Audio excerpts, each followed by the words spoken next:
Maria Mitchell was born on August 1st, 1818. Born into a family with 9 other siblings, she was raised by the Quaker religion, which valued education and sensible work. Her father educated all of his children about nature and astronomy. Her mother's employment as a librarian gave them access to a variety of knowledge. Mitchell showed particular interest and talent in astronomy and advanced mathematics.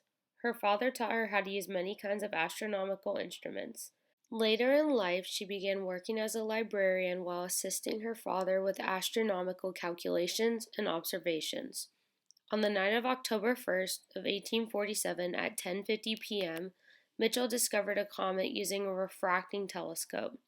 This comet later became known as Miss Mitchell's Comet after she submitted her calculations of the comet's orbit, ensuring her claim as the original discoverer. Mitchell was celebrated at the Seneca Falls Convention for the discovery and calculation later that year. After her discovery, Mitchell became a celebrity with many awards and hundreds of newspaper articles written about her in the subsequent decade. She traveled to Europe in 1857 and toured observatories. She spoke with a number of natural philosophers, including Alexander von Humboldt, William Whewell, and Adam Sedgwick. She was later appointed the astronomy professor at Vassar College, a position that she held for 2 decades. Thanks to her guidance, Vassar College enrolled more students in mathematics and astronomy than Harvard University. As a professor, she advocated for small class sizes and individualized attention. She also never accounted for grades or absences. Her work as an astronomer included taking pictures of other planets, moons, and solar eclipses. She pioneered the daily photography of sunspots and was the first to say that they were whirling vertical cavities rather than clouds.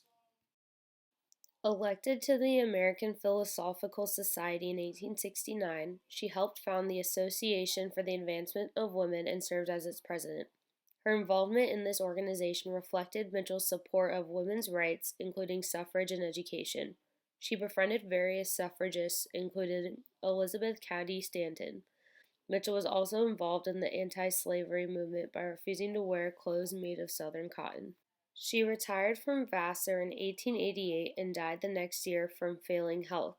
She was the first woman elected Fellow of the American Academy of Arts and Sciences. The Maria Mitchell Association was established after her death to preserve the sciences and Mitchell's work. She was inducted into the National Women's Hall of Fame in 1994.